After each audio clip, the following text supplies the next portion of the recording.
প্রিয় ছাত্রছাত্রী, আজকে আমি তোমাদেরকে এই ভিডিওর মাধ্যমে ক্লাস 9-এর ভৌতবিজ্ঞানের যে প্রশ্নগুলো দেওয়া আছে 2024 সালের রায় মার্টিন প্রশ্নবিচিত্রা, সেখানে দ্বিতীয় পর্যায়ক্রমিক মূল্যায়ন স্কুল নম্বর 3 পেজ নম্বর 279 3 নম্বর স্কুলের যে এমসিকিউ এবং এসকিউ টাইপসের প্রশ্নগুলো দেওয়া হয়েছে, অর্থাৎ প্রশ্ন 1-এর যে প্রশ্নগুলো দেওয়া হয়েছে সেই প্রশ্ন উত্তরগুলো নিয়ে আজকে আমরা এই ভিডিওর মাধ্যমে আলোচনা করবো। ভিডিওটা শুরু থেকে শেষ অবধি অবশ্যই তোমরা দেখবে, আর চ্যানেলে যদি নতুন থাকে অবশ্যই চ্যানেলটাকে সাবস্ক্রাইব করে রাখবে পরবর্তী স্কুলের প্রশ্ন উত্তরগুলো পাওয়ার জন্য। এবং 1 থেকে 2 যে প্রথম এবং দ্বিতীয় স্কুলের যে প্রশ্নগুলো ছিল সেগুলো আমরা অলরেডি সলভ করে চ্যানেলে আপলোড করে দিয়েছি, তোমরা প্লেলিস্ট থেকে সেই প্রশ্ন উত্তরগুলো দেখে নেবে প্রথম এবং দ্বিতীয় স্কুলের।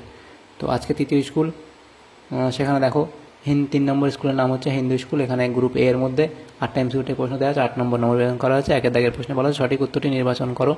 1-এর দাগের 1-এর প্রশ্ন, সেখানে কি বলা আছে দেখো, 34 গ্রাম অ্যামোনিয়ায় অণুর সংখ্যা কত?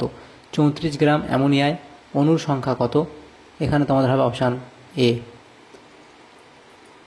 তারপর দেখো যেটা বলা হয়েছে, 1 মোল AlCl3 থেকে প্রাপ্ত Cl- আয়নের সংখ্যা, এটা হবে অপশান ডি, অর্থাৎ 3.6022 × 10⁻23। তারপরে বার্নৌলির নীতিটি কোন ধরনের তরলের ক্ষেত্রে যথাযথভাবে প্রযোজ্য? বার্নৌলির নীতিটি কোন ধরনের তরলের ক্ষেত্রে যথাযথভাবে প্রযোজ্য? এটা তোমাদের হবে ধারারেখ, অপশান বি। নেক্সট প্রশ্নে বলা হয়েছে বল ধ্রুবকের মান যত বেশি হবে স্প্রিং তত বেশি ড্যাশ হবে, এটা হবে অনমনীয় হবে, অপশান এ। তারপরের প্রশ্ন কি বলা আছে দেখো, 5-এর দাগের ব্লু ভিট্রিয়াল অণুতে কেলাস জল আছে, 5 অণু, অপশান বি হবে তোমাদের সঠিক উত্তর। তারপরে প্রশ্ন বলা আছে গাঢ় H2SO4 হলো একটি জলাকর্ষী পদার্থ, একটি জলাকর্ষী পদার্থ। নেক্সট প্রশ্ন বলা আছে ফেনলপথালিন যোগ করলে যে দ্রবণটি গোলাপি বর্ণ ধারণ করবে তার পিএইচ হতে পারে, অপশান ডি, অর্থাৎ 9। তারপরে প্রশ্নে বলা আছে একটি বস্তুর ভর ও বেগ উভয়ে দ্বিগুণ হলে বস্তুটির গতিশক্তি হয় 8 গুণ, অপশান সি হবে সঠিক উত্তর, 8 গুণ। তাহলে এগুলো অপশান গ্রুপ এর প্রশ্নগুলো হয়ে গেল, এমসিকিউ টাইপ প্রশ্ন। নেক্সট যে প্রশ্নগুলো আছে গ্রুপ বি এর মধ্যে দেখো যে প্রশ্নগুলো আছে 2-এর দাগের প্রশ্ন, নিম্নলিখিত প্রশ্নগুলি অতি সংক্ষিপ্ত উত্তর দাও, বিকল্প প্রশ্নগুলি লক্ষণীয়। 7টা প্রশ্ন দেখা আছে। প্রথম প্রশ্ন এখানে বলা হয়েছে 1 মোল CO2-তে পরমাণুর সংখ্যা কত? 1 মোল CO2-তে পরমাণুর সংখ্যা কত? এটা তোমাদের 1 মোল CO2-তে পরমাণুর সংখ্যা হবে 3 × 6.022 × 10⁻23 সংখ্যক। অথবা দিয়ে যে প্রশ্ন ছিল 4.9 গ্রাম H2SO4 এর মোল সংখ্যা কত? 4.9 গ্রাম H2SO4 এর মোল সংখ্যা কত?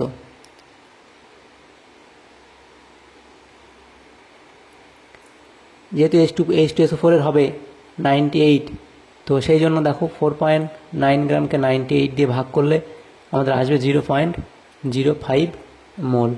তাহলে এটার সংখ্যা কত হবে? মোল সংখ্যা কত হবে? 0.05 মোল। তারপরের যে প্রশ্ন সেখানে দেখো বলা আছে ইয়ং গুণাঙ্কের মাত্রিয় সংকেত অন্য কোন রাশির অনুরূপ? ইয়ং গুণাঙ্কের মাত্রিয় সংকেত অন্য কোন রাশির অনুরূপ? এটা হবে কি পীড়ন। অথবা দিয়ে প্রশ্ন ছিল বল ধ্রুবকের মাত্রিয় সংকেত অন্য কোন রাশির অনুরূপ? এটা হবে ত্বরণ। তারপরে প্রশ্ন কি বলা আছে জলে লবণ মেশালে জলের পৃষ্ঠটানের কি পরিবর্তন হয়? জলে লবণ মেশালে জলের পৃষ্ঠটানের কি পরিবর্তন হয়? এটা হবে বৃদ্ধি পায়। নেক্সট প্রশ্ন সংকুচিত স্প্রিংয়ে কি ধরনের শক্তি থাকে? সংকুচিত স্প্রিংয়ে স্থিতিশক্তি থাকে। তারপরে প্রশ্ন সত্য বা মিথ্যা লেখো। প্রবলতা বস্তুর উপাদানের ঘনত্বের উপর নির্ভরশীল। প্রবলতা বস্তুর উপাদানের ঘনত্বের উপর নির্ভরশীল। এটা কি বলা আছে, ঠিক না ভুল? এটা ঠিক। নেক্সট প্রশ্ন বলা আছে অথবা দিয়ে প্রবলতা বস্তুর জ্যামিতিক আকৃতির উপর নির্ভরশীল, এটা ভুল। পরের প্রশ্ন দেখো 6-এর দাগের প্রশ্ন বলা আছে NaCO3 HCl এবং KOH এর মধ্যে কার জলীয় দ্রবণের pH সবচেয়ে কম? এটা হবে HCl। তারপরের যে প্রশ্ন আছে সেখানে দেখো 7-এর দাগের প্রশ্ন বলা আছে NaCl এর 10% জলীয় দ্রবণের 50 ml আয়তনে কত গ্রাম NaCl দ্রবীভূত আছে? তো দেখো 10%, সেহেতু 10/100 × 50 ml, তাহলে এটা কাটলে আমাদের আসে কত? 5, অর্থাৎ 5 ml দ্রবীভূত আছে। তাহলে দেখো আমাদের গ্রুপ এ এবং বি এর যে প্রশ্নগুলো ছিল 3 নম্বর স্কুলের ক্লাস 9-এর ভৌতবিজ্ঞানের সেকেন্ড সামেটিভের জন্য, সেখানে 1 নম্বর প্রশ্নের যে প্রশ্নগুলো ছিল সেগুলো আলোচনা করলাম। তো যদি ভিডিওটা তোমাদের সামান্যতম উপকার এসে থাকে তো অবশ্যই লাইক করবে এবং চ্যানেল যদি নতুন থাকে অবশ্যই চ্যানেলটাকে সাবস্ক্রাইব করে রাখবে পরবর্তী স্কুলের প্রশ্ন উত্তরগুলো পাওয়ার জন্য। Thank you, thanks for watching.